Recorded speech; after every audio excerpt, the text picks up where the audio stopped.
Salut la communauté, salut la chaîne, salut les amis, comment vous allez? J'espère que vous allez bien. Je répondrai à cette question. Alors, c'est toujours moi, Fanel Nsiete, votre mathématicien informaticien. Alors, j'ai eu des plaintes. Je suis là pour coder les derniers programmes, mon dernier tutoriel à un autre langage. Ça, je vais le faire souvent prochainement, mais j'ai eu des plaintes. Il y a des gens qui m'ont DM, qui m'ont dit que voilà, euh, tu as fait un programme qui explique les factoriels, c'est bien, mais on a des problèmes dans les calculs de combinaison, des arrangements, des tableaux de rang. Voilà, je vais faire une vidéo sur ça.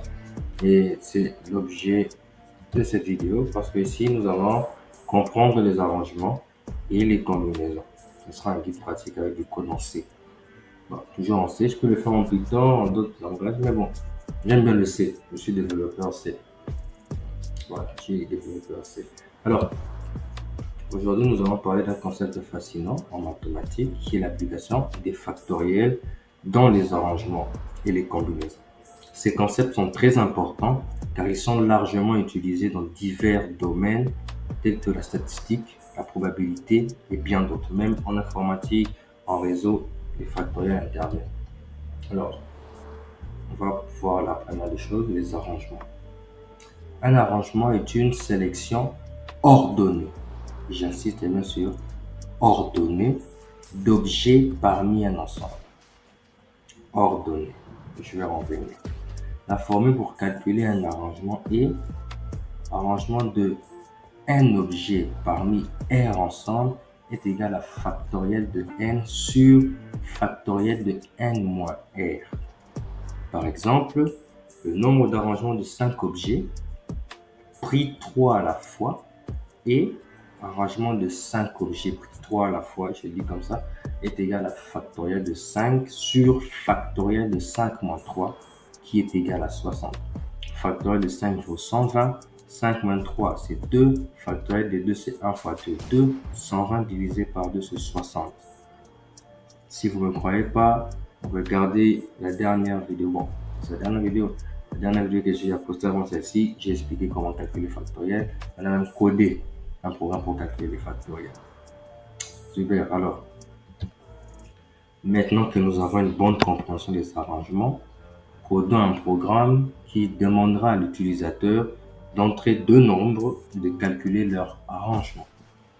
Nous n'allons pas coder, j'ai déjà fait le code. Allons pas coder. J'ai déjà fait les codes et voilà. Je vais fermer ça.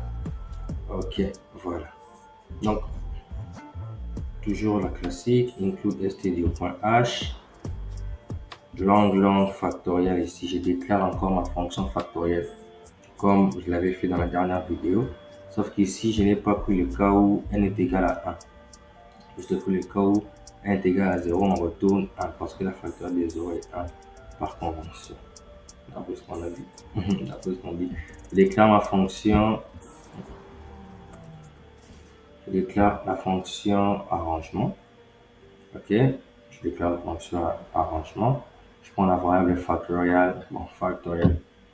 Je ne connais pas l'anglais. Factorial n divisé par.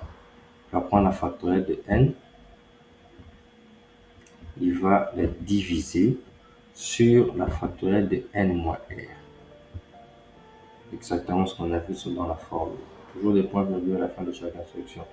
Et dans le corps, on commence par déclarer nos deux variables, n et r. On va demander à l'utilisateur d'entrer deux nombres. Quand il entre les deux nombres, on les enregistre dans les variables, dans les caisses, dans les boîtes où on avait prévu à cet effet. Et après qu'il ait saisi et qu'on ait enregistré, nous allons afficher ce message à la fin. Voilà, arrangement de %d. Ce %d est pour n. Pris %d à la fois, c'est pour r. Et j'ai mis %LLD, long d, pour ce sont des signes réels qui peuvent être très grands. Je l'avais expliqué dans la dernière vidéo.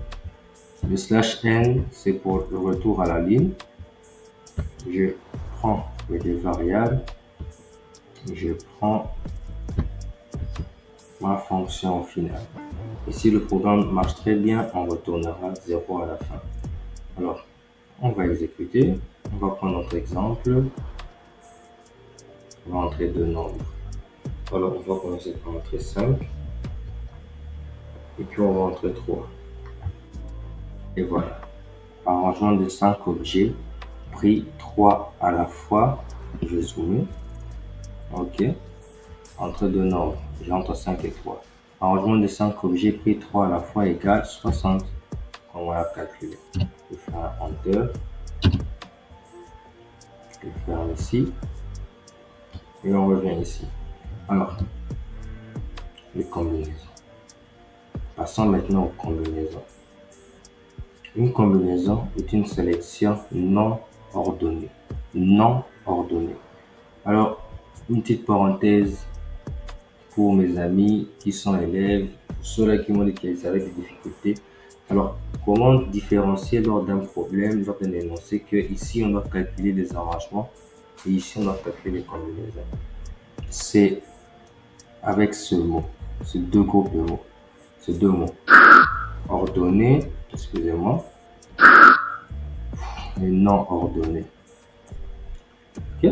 Alors, quand on dit que on prend des éléments ordonnés parmi les ensembles, pensez directement à arrangement. Mais lorsqu'il n'y a pas d'ordre, on prend des objets sans ordre dans un ensemble, parmi un ensemble, alors pensez directement combinaison.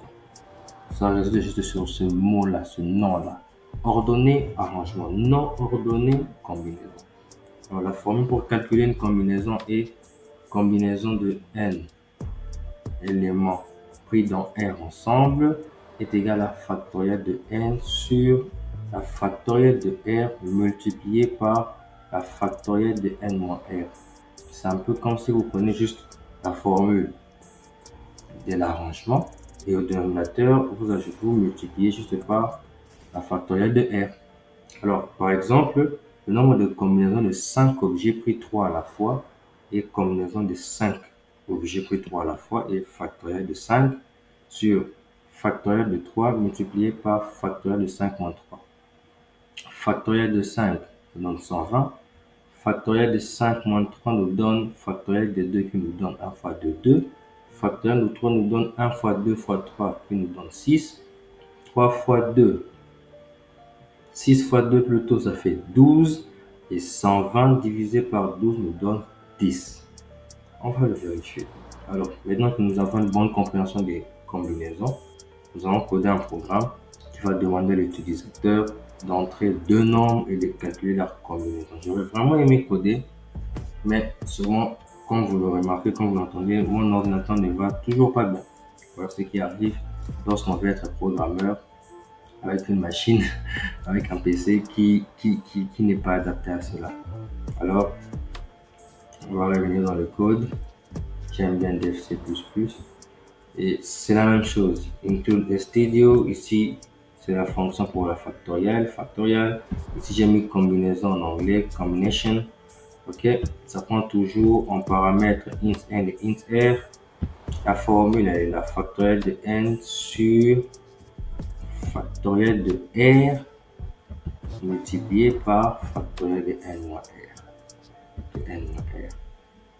Et dans le int main, c'est carrément la même chose. Nos deux variables en entier. On demande à l'utilisateur d'entrer deux nombres. On enregistre ces variables.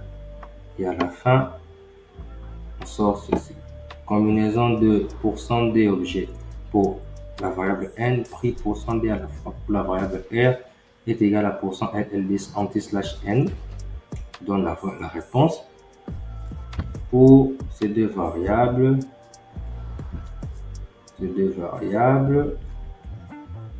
et cette fonction. Et à la fin du programme, si tout va bien, on retourne 0. On fait la même chose. On va exécuter. On va prendre, là je vais prendre 5 par le 3. Et voilà. combinaison de 5 objets pris 3 à la fois est égal à 10. Ce O ici est apparu parce que le compilateur sous Windows ne prend pas en compte les accents. Si je venais ici et que j'enlevais ce A, j'enregistrais, vous verrez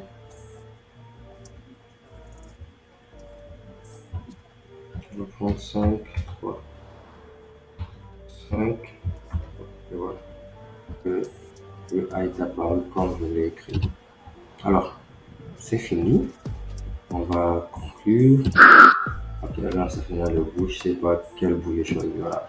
Alors, voilà, nous avons couvert les concepts de base des arrangements et des combinaisons. Nous avons écrit un programme en langage C pour calculer ces valeurs. J'espère que vous avez trouvé ce tutoriel utile.